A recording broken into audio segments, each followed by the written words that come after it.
آپ نے حضرت عمر سے فرمایا عمر تیرے زمانے میں ایک شخص آئے گا، اس کا نام ہوگا اویس، اس کا قبیلہ ہوگا مراد، اس کی شاخ ہوگی کرن، اس کا رنگ ہوگا کالا، قد ہوگا درمیانہ، اور ایک سفید نشان اس کے جسم پر ہوگا۔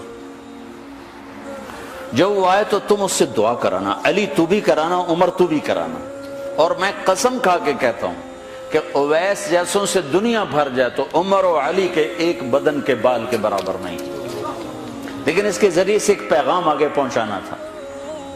تو حضرت عمر اور حضرت علی حیران ہو کر دیکھنے لگے کہ ہمیں کہا جا رہا ہے کہ اویس سے دعا کروائیں، وہ ہم صحابی وہ تابعی۔ تو آپ نے فرمایا اس نے ماں کی ایسی خدمت کی ہے، جب وہ ہاتھ اٹھاتا ہے تو اللہ ہاتھ واپس خالی موڑتا ہی نہیں۔ یہ پیغام پہنچانا تھا کہ ماں باپ کے آگے جھکو۔ جس دیش میں آپ رہتے ہیں یہاں کام کی رفتار بہت تیز ہے، ماں باپ اگر موجود ہیں تو کم ہی کچھ نصیبوں والے ہیں جن کو کچھ اولاد کی خدمت ملتی ہے، ورنہ دیواروں کے ساتھ ہی زندگی گزر رہی ہوتی ہے۔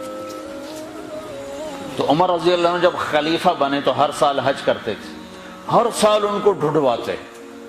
اب مجھے یہ نہیں پتا درمیان کے کوئی سال ہوں گے کہ ایک سال آپ نے حج پر سارے حاجی اکٹھے کر لیے، ایسے اپنے سامنے کا کھڑے ہو جاؤ بھائی، سب کھڑے کر لیے، کہنے لگے بیٹھ جاؤ سارے یمن والے کھڑے رہو، تو سارے بیٹھ گئے، یمنی کھڑے رہے، کہ سارے یمن والے بیٹھ جاؤ، قبیلہ مراد والے کھڑے رہو، تو سارے یمنی بیٹھ گئے، مراد والے کھڑے رہے۔ اس سال میں یمن گیا جماعت میں تو اویس کرنی کے گاؤں گیا، ان کی جگہ پیدا ہوئے، جو ان کا قبیلے کے لوگوں سے ملا، اس علاقے سے گزرا، دیکھا کہ اچھا یہاں وہ ہستی پیدا ہوئی تھی، خشک پہاڑ ہیں، بالکل خشک پہاڑ۔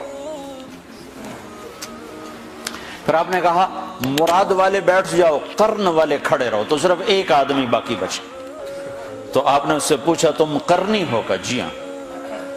اویس کو جانتے ہو؟ کہ جانتا ہوں، میرا سگا بھتیجا ہے، میرے بھائی کا بیٹا، لیکن وہ تو تھوڑا پاگل سا ہے، آپ اس کا کیوں پوچھ رہے ہیں؟ تو عمر رضی اللہ تعالیٰ عنہ رونے لگے، کہا وہ نہیں، تو پاگل نظر آتا ہے۔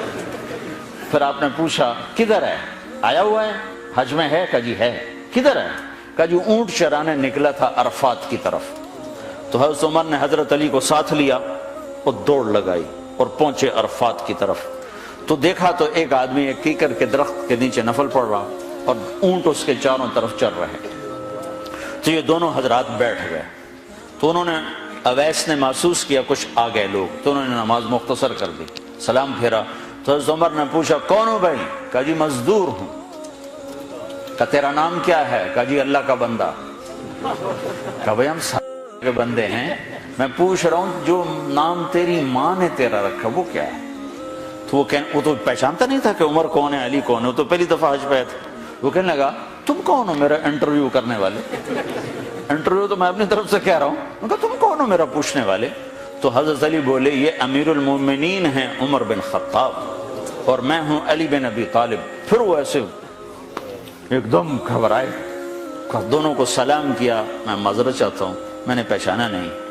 تو عمر رضی اللہ عنہ نے فرمایا ہاتھ اٹھا، ہاتھ اٹھا۔ برمنگم والوں کو پیغام پہنچے کہ ماں کی خدمت کیسے کی جاتی، کہ عمر جیسا ہاتھ اٹھوا رہا ہے، علی جیسا، علی جیسا۔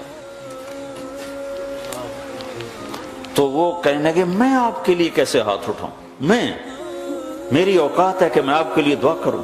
کہاں، ہمیں ہمارے نبی کا حکم تھا کہ اویس آئے تو اس سے دعا کروانی ہے، کہ جب وہ ہاتھ اٹھاتا ہے تو وہ ہاتھ خالی نہیں آتے۔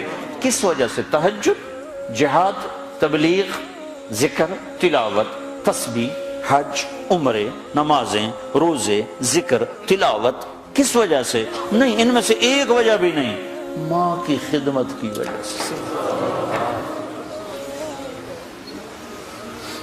پھر ایک اور جگہ آپ نے فرمایا کہ لوگ جب جنت میں چلیں گے تو اویس بھی چلے گا، جب جنت کے دروازے پر پہنچے گے تو اللہ تعالیٰ فرمائیں گے اویس کو روک لو باقی کو جانے دو۔ تو اویس گھبرا جائیں گے، کہیں گے یا اللہ مجھے کیوں روک لیا ہے؟ تو اللہ تعالیٰ فرمائیں گے ٹھہر جاؤ، جانے دو ان کو۔ ہاں بھائی، اب یہ سامنے جہنم کے لوگ کھڑے ہوئے ہیں، تو شفاعت کر، تیری طفیل لاکھوں انسانوں کو جنت میں ڈالو، تجھے اس لیے روکا ہے کہ تو شفاعت کر، جدھر تیری انگلی اٹھتی جائے گی ان کے لیے جنت لکھتی چلی جائے گی، ان کے لیے جنت لکھتا چلا جاؤں گا، جدھر جدھر تو انگلی اٹھائے۔ صرف پونڈ ہی سب کچھ نہیں، مائیں بھی بہت کچھ ہے، صرف پونڈ ہی سب کچھ نہیں ہے، باپ بہت کچھ ہے۔